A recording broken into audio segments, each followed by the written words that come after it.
Welcome back. One of the more interesting triggers that you can set up within Zapier is based on the weather. So for example, what we can do is we can click Create a Zap. And we'll get to the trigger portal. We'll look for an app event and we're going to search for weather. And we're going to click on Weather by Zapier. We're going to choose a specific event. The triggers within Zapier can be, will it rain today? Or what is today's forecast?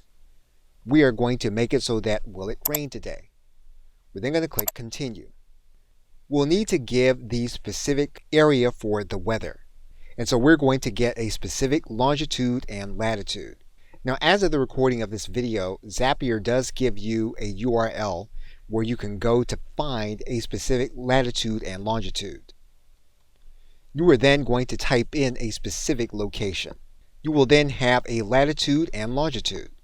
Now you'll notice then that you'll have units or Fahrenheit, but that's not going to be relevant with this particular question. So we're going to click Continue.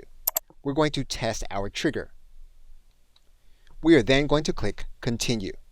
We are now going to send an outbound email based on the weather report. So we are going to set up our action, and we're going to send an outbound email. We're then going to click Continue. We're going to write the email to a specific individual or at least 5 individuals that we can set up ahead of time. We are then going to enter into the body. We can then enter the summary. And we can also enter the precipitation possibility and the maximum temperature. We have filled in all of the requirements. We can then click Continue. We can then test and continue our email. And our email has now been sent. And we can now see the email in our box.